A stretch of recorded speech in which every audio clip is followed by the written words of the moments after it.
Hello guys, welcome back again to my channel. So Senator Adams Oshimole came out to give more reasons why Nigeria cannot be one, and I think it's also this level of inequality that I think that he was emphasizing on the issue that every area in Nigeria have, when I say area I mean north, southeast, south, southwest, they have mineral resources. When I mean they have mineral resources, and the way the federal government handles illegal miners in the north is not the same way they handle illegal miners in the east. So do you see how injustice is playing a role there? Injustice also plays a role in the terms of Nnamdi Kanu saying that our country should divide, and also some northerners like Sunday Boho saying that Nigeria should divide. But Nnamdi Kanu is one that arrested, but some other northern leaders are not arrested. That means there is inequality in Nigeria.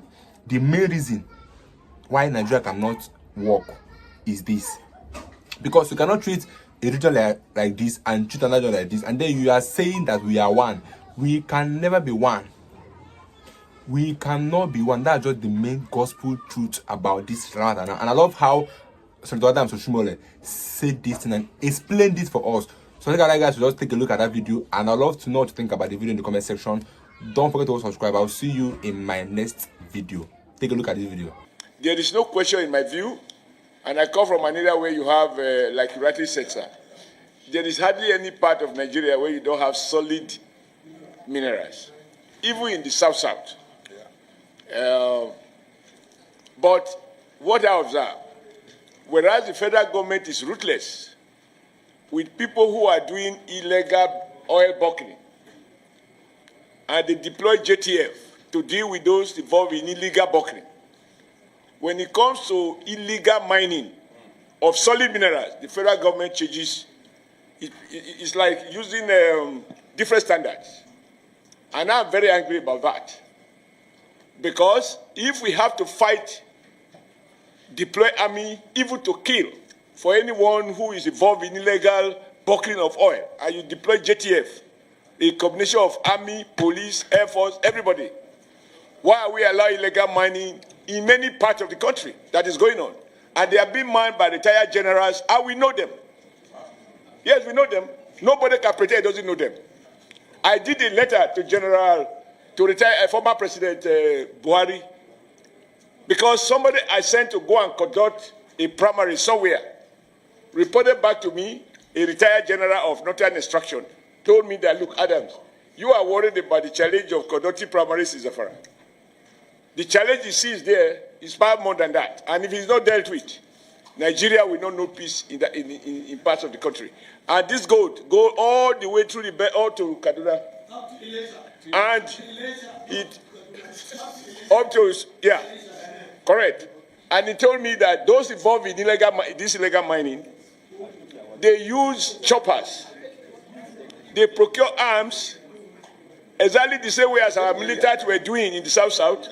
They give them arms, they use choppers to come and cut away the gold, and they take them out of this country and make billions of US dollars.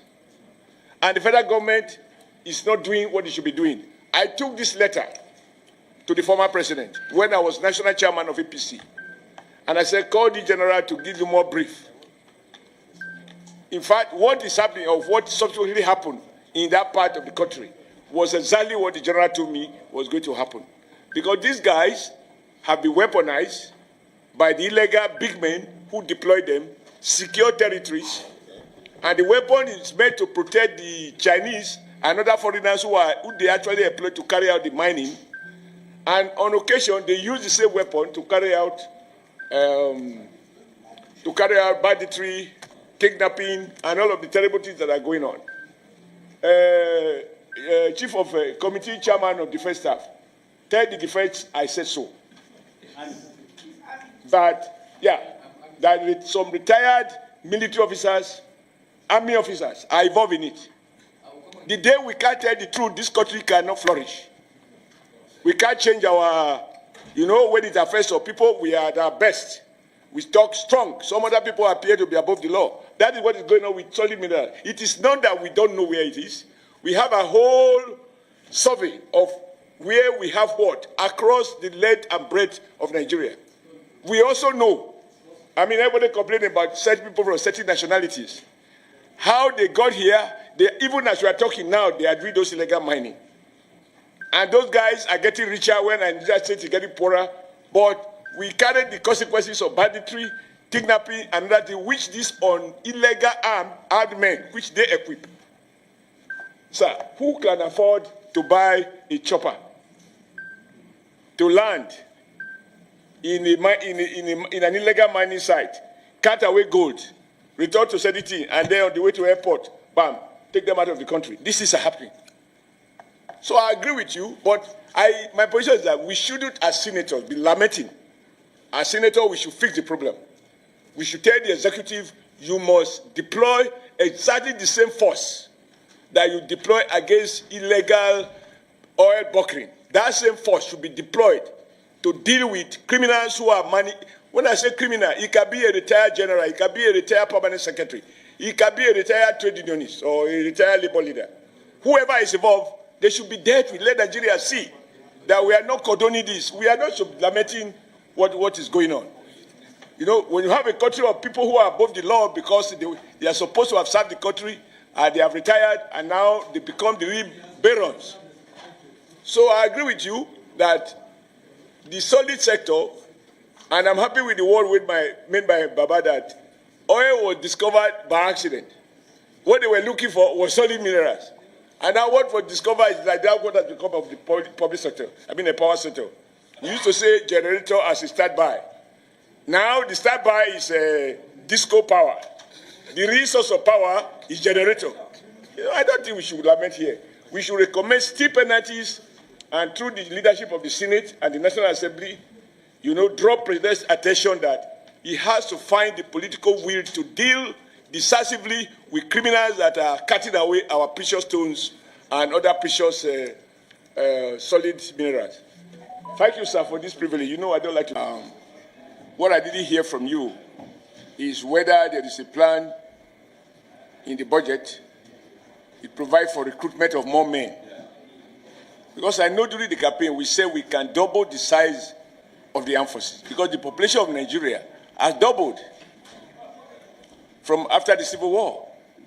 Now, if this is on the table rather, I will understand.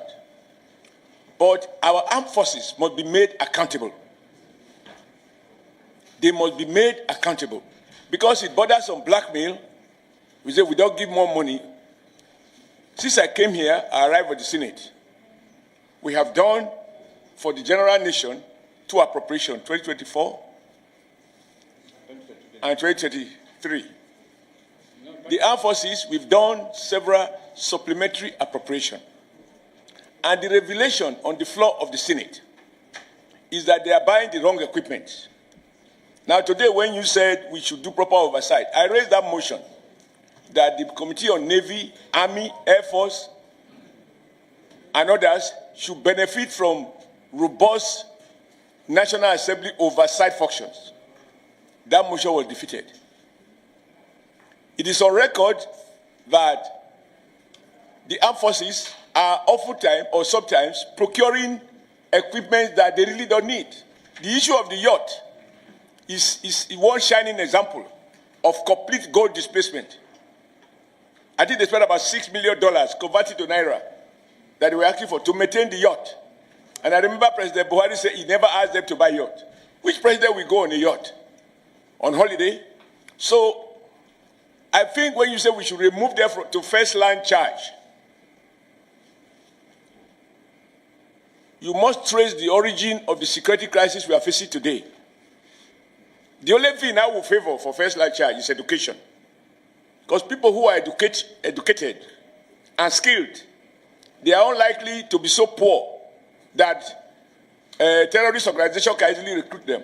If we put all the money to defend the country, and there's nothing left to do education, nothing left for healthcare, nothing left for investment in the manufacturing sector, all of those things that we ensure that our GDP grows at a reasonable basis, at least at a rate higher than our population growth, our poverty will remain endemic. The superhighway to criminality is hunger and starvation. So the armed forces have to understand that Nigeria doesn't have unlimited resources. And when they are buying equipment, they should buy what works. They have this scandal about buying second-hand equipment, military equipment. And as oversight, you can trade that your right. You retire as a senior military officer. I'm sure you know what I'm talking about. So when you say we should remove them from, they should have first line charge. Everybody first line charge. I mean first line charge. Navy, Air Force. What will be left in the treasury for the mass of our people? Are they going to be defending the graveyard? So we need to draw a sensitive balance. And there is no question that we need to enhance the competence and the proper kitting of the men and women who have put out their life for Nigeria. And I want to be on record that I do, from the bottom of my heart, appreciate, and I continue to appreciate the enormous, huge sacrifices that our men and women in uniform are making. But their senior officers should be encouraged to procure wisely in line with what the military need. Sir, so you are probably from Northwest, Northeast. Chairman, there's no better way to speak to this. I am sure if you engage some of the soldiers on the field, they tell you they give them the ration bullets. They don't have enough ammunition. Whereas the terrorists are, that is not because of budgeting. So we need to scrutinize and encourage and do everything to persuade the leadership of the armed forces to put the right priority in the right places. But if money was unlimited, anything you want, take and secure me. But if I have so little, I have to balance between my kitchen, my security, roof over my head, water for me to drink, a hospital for me to go to. Because even if the army secure my life, they do not secure my head. So all of this, the federal government has to deal with. So in a sense, we need to be sympathetic to the executive as to how does it get this money. And I go back to President Buhari's repeated statement. I am trying to draw a bucket of water from a dry well. Whosoever has to take a cup from that dry well should make sure that he sip it slowly as and when necessary to survive 365 days before another round of budget is done. We shouldn't give anybody as legislature knowing the fact, because we are approving loans and loans and loans, and Nigerians are abusing of our approving loans. When they are so approved, we cannot now ask the president to spend over and above the revenue available, whether through what we generate or through what we borrow. So it's not about whether we like it. It's about, my friend, I have limited money. Manage it judiciously. Refocus your priorities. There should be accounting. Nobody should be above accountability. I think if we do that with the money they have. Now, TRADOC cannot be different from the Air Forces. When they get the envelope, it's up to the Army to say, TRADOC should attract this. If they choose not to, it's not for the Senate to lament it. Because they have to determine their own priorities. And I thought training is a priority, but if they think otherwise, it is their choice. But sir, remember, Nigeria doesn't have all the money, and many people are opposed to Nigeria borrowing more and more money, because that is the debt our children are going to pay. Let them pay for the railways we are building. Let them pay for the superhighway that will be in existence. Let them pay for a model airport. These are the things that when they are paying, they say, oh yes, our parents spent money on this, now we are paying for it. But if they can't find what they are paying for, there is a double jeopardy. So we as senators who are also responsible for representing our constituents and who understand the challenges facing our constituents have to help the executive to do a very delicate balance. But I'm sympathetic. We must commend the Army and the Air Force, in fact, the military, for the supreme price many men and women have paid. And I pray that God will bless them. And Nigeria gets richer, it should also invest more in its armed forces. But for now, the envelope system, we can't escape from it. What do you think about that video? Well, to me, I think Oshimole was actually making the point that Nigeria can never be one because of these inequalities happening here and there in Nigeria. The same way the federal government treats the North or the Igbos or the Yorubas is not the same. They treat the Igbos with so much hate. That one aside, they don't treat everybody equal. Now there's a war between the Southwest and then the Northern, that's Yoruba and the North, where the Northerners are saying that let everybody join hand and remove Tinubu come 2027. And then you are talking about Nigeria being one. When Yoruba and the Northerners are fighting and they are saying that, okay, let's know who is who come next election. That people in the North came out and said that one state in the North can cover the whole Southwest. That means the whole Yoruba nation. One state in the North can cover everything. That means they've been division in Nigeria for a very long time. But we don't want to accept that as a country. And the federal government don't accept, because Tinubu came out and was saying, thank you to the Finland government for arresting Simonekpa, that he doesn't like a statement that will divide the country in Nigeria. That means federal governments have not even decided to divide the country in Nigeria. And they want us to be in this total mess, because Nigeria is in a total mess right now where nothing is working. When I mean nothing in Nigeria is working. Unity is not working. As you can see, not working. Being one in Nigeria is not working. Nothing is working. Nothing. Is it good water? Is it good road? Is it good network? Is it light? Is it, name it. We have mineral resources in all the regions, but yet Nigeria is among the poorest country in the world. Make it make sense. We have lots of mineral resources that can make this country to be the number one in the whole world. But because we're yet to have that leader that have the country in mind, we will not achieve that. But let's see how the country keep going. I will see you as AFG in the comment section. Don't forget to subscribe. Stay tuned, guys.